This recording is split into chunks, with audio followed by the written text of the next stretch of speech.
The building opens before most of the city fully settles into its day. Lights come on in sequence, first the entrance hall, then the central desk, then the long rows of tables extending deeper into the interior. A few early visitors step in without speaking. Bags are placed on chairs, books are opened, laptops wake from sleep. No one gives instructions. No one reminds others to lower their voice. Yet within minutes, a shared condition establishes itself. Sound becomes limited, contained, and directional. Movement becomes slower, less abrupt. Conversations, if they occur at all, relocate toward edges near stairwells, near entrances, or outside entirely. This is not a spontaneous agreement. It is the result of how the space has been structured, categorized, and repeatedly used over time. Inside most public libraries, the interior is not uniform. It is divided, sometimes subtly, sometimes explicitly, into zones. These zones are not defined only by furniture or signage, but by expectations that have been stabilized through institutional design. Near the entrance, there is often a transitional area. Circulation desks, return slots, self-checkout machines, and information points are located here. The space tolerates brief exchanges, questions, clarifications, short conversations. The acoustic environment allows for it.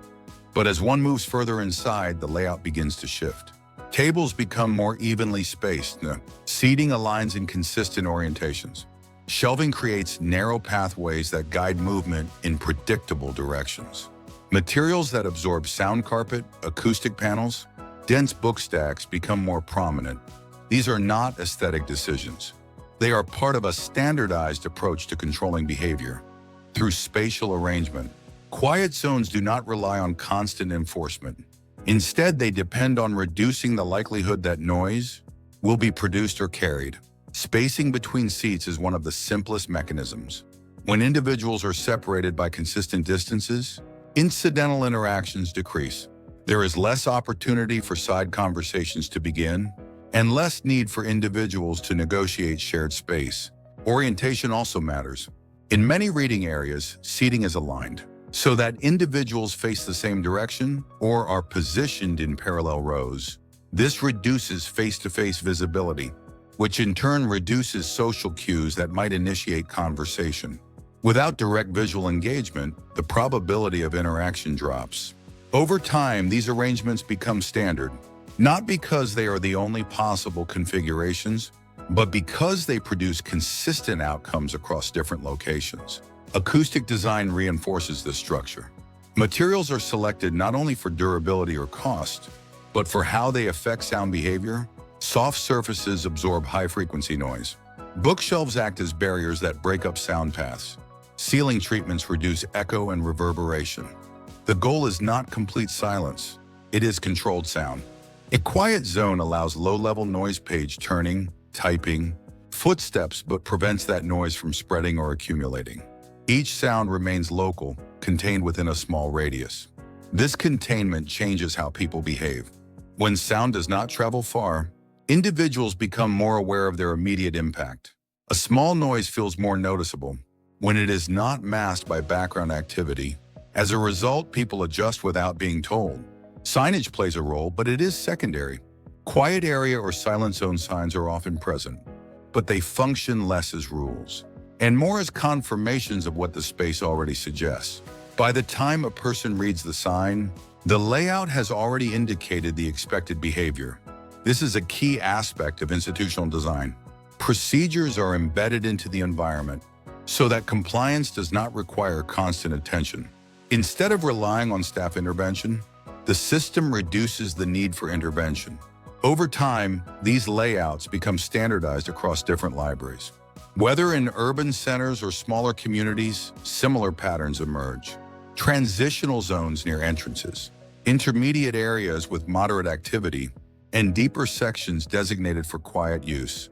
This consistency is not accidental. Library systems often follow architectural guidelines, design manuals, and planning frameworks that define how space should be organized. These guidelines are informed by decades of observation: how people move, where noise tends to occur, how conflicts arise, and how they can be minimized. When a new library is built, or an existing one, is renovated, these patterns are reused, not as rigid templates, but as tested solutions. Repeated use reinforces the system. Visitors learn the structure not through instruction, but through experience. A person who speaks at a normal volume in a quiet zone may notice others not responding, or may sense the mismatch between their behavior and the surrounding environment. There is no direct correction, but the feedback is immediate. Next time, the adjustment happens earlier. This is how expectations stabilize. Staff roles are also shaped by this structure. Instead of actively monitoring noise levels at all times, staff can focus on maintaining the system, itself ensuring that signage is visible, that furniture remains in its intended arrangement. The designated zones are not repurposed in ways that disrupt their function. Intervention becomes occasional rather than constant. When it does occur, it is supported by the environment. A reminder to keep quiet aligns with what the space already communicates, making it easier to accept and follow. The separation of zones also allows different activities to coexist. Within the same building, group study rooms, for example, are often enclosed and acoustically isolated. They provide space for discussion without affecting nearby quiet areas. Computer sections may allow slightly higher noise levels, reflecting different usage patterns. By distributing activities across distinct zones, the system avoids forcing a single behavior across all users. Instead, it allocates behavior to space. This allocation depends on predictability. A visitor entering a quiet zone expects a certain level of sound control. That expectation is based not only on signage, but on prior experience in similar spaces. Because layouts are standardized, the expectation transfers from one library to another. This transfer reduces uncertainty. People do not need to relearn the system each time. Over long periods, the relationship between layout and behavior becomes self-reinforcing. The space encourages quiet behavior.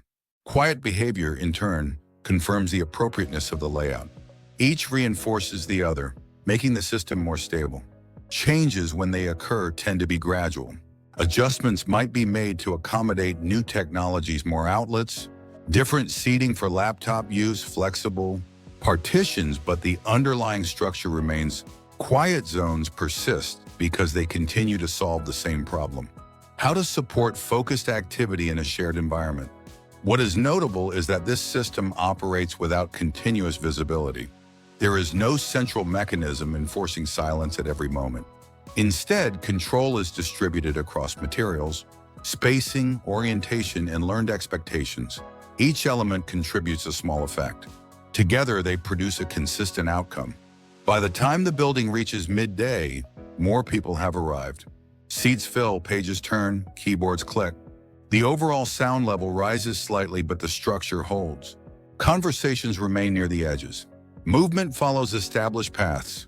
Quiet zones remain quiet, not because they are actively defended, but because they are consistently reproduced.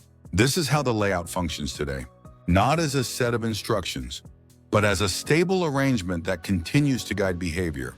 Through repeated use,